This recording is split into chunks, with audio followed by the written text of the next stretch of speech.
අනික පුසදේව යෝධයා පැවිදිව මේ විහාරයේ වාසය කළේ යයි කියවෙන්නේ. මයංගනේ සිට මාගන්තොට දක්වා මහවැලි ගඟ දිගට තිබූ ආක්‍රමික කඳවුරු විනාශ වීම කරමින් ගමන් කළ දුටුගැමුණු මහරජතුමා ගමන් මගට ස්ථාන අනුරූප වන බැවින් ජනසෘත්වයේ කිසියම් ඓතිහාසික මූල බීජය තිබෙන්නට පුළුවන්.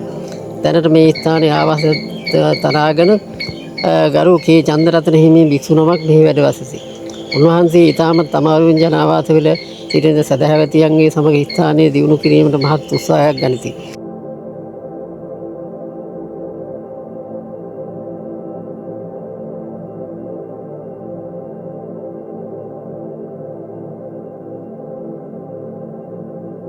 ක්‍රිස්තිපූර්ව 3-4. ඒ කියන්නේ මේක සාමාන්‍යයෙන් මේ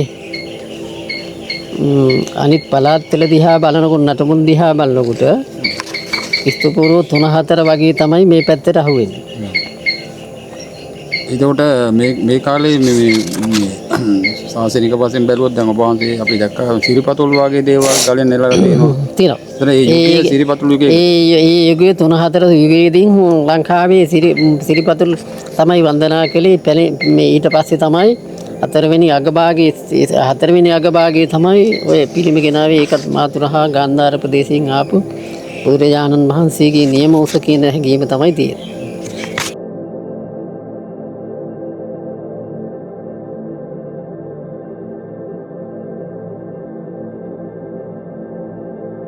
ඒ 1996 සිට මේක ක්‍රියාත්මක. ඔය ඉතිහාසයක් තියෙන තැනක් නේ. ඔව් ඉතිහාසයක් තියෙන තැන. අනිත් එක දුර්ගමන මහරජතුමාගේ යුද්ධයේ බාරකාරත්වය. ඒ කියන්නේ යුද්ධ කරනකොට පුසදේව යෝධයා වගේ යෝධයන් මහාන වෙච්ච පැවිදි වෙච්ච ස්ථානයක් නේ.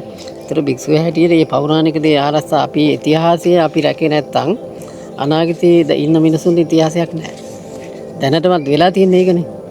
දැන් ඉතිහාසයේ රකින්න වෙන්නේ දැන් ඔබ වහන්සේ හැර ගියාට පස්සේ ගම්වාසී විමසුම් නැත්තම් තරුණ පරපුර මේ ඉතිහාසය පිළිබඳව ඔබ වහන්සේගෙන් අහනවද විමසනවද නැහැ?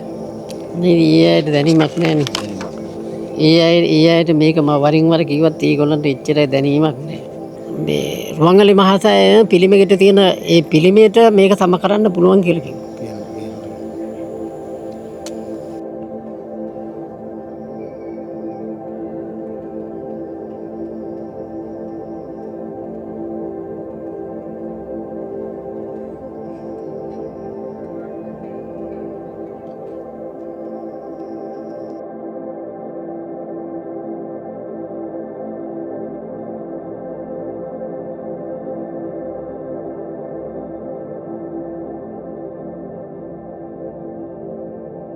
අපි දැන් මේ ඉන්නේ සේරුපිටියේ සුන්දරම ගම්මානයක.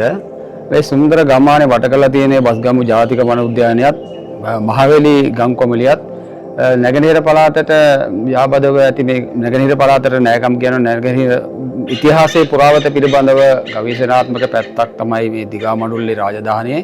ඒ රාජධානිය සිට කිලෝමීටර 100කට වඩා පමණ තමයි දෙහිහත් අකණ්ඩියේ සේරුපිටිය කියන මේ සුන්දර ගම්මානය හම් වෙන්නේ.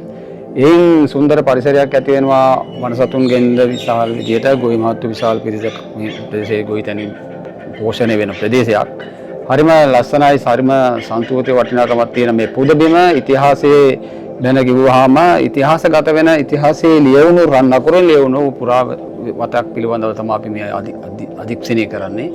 මේකේ වටිනාකමක් බැලුවොත් එහෙම ක්‍රිස්තිපූර්ව 1-2 සියවසේ තමයි අපි දැනගන්න ලැබුණේ. ඒකේ වටිනාකමක් තියෙනවා. පුරාවිද්‍යාව පිළිබඳව ගවේෂක හැටියට වෙන්නේ එල්ලාවල මේදානන්ද හාමුදුරුවෝ 1983 කොහෙද කියන තමයි අපි අහගත්තේ. නමුත් එන්වහන්සේගේ ධෛර්ය ශක්තිය දිගාමඩුල්ල නැත්නම් නැගෙනහිර පළාතේ තියෙන සියලුම සංස්කෘතිය වටිනාකමක් ඇති බෞද්ධ ඉතිහාසයේ රකින්න පුළුවන් නායක හාමුදුරුවරයෙක්. සංඝරුවණක් ගම්මානයේ සුන්දරත්වය සහ එහි වටිනාකමක් පිළිබඳව අපි අද ගවේෂණාත්මක කරා. මේ අපේ ගමේම දරුවෙක් තමයි මේක පරීක්ෂණකෙක් හැටියට නැත්තම් ඡායාරූප ශිල්පියෙක් හැටියට ඇවිල්ලා මේක රූපගත කරන්නේ. ඒක වටිනවා. මේ හැබැයි ගමේම තරුණයෙක් ගමේම කෙනෙක් ඇවිල්ලා මේ පිළිබඳව අධීක්ෂණය කරනවා නම් ඒක තමයි ඊටම වටිනාකම. වර්තමාන පරපුර තමයි මේ අනාගතයේ හෙට දවසේ මේ රටේ තියෙන වත්මන් වටිනාකමක් ඇති සියලු දේවල් ආරක්ෂා කරගන්න පුළුවන් කොටසක් හැටියට තමයි මම සැලකන්නේ.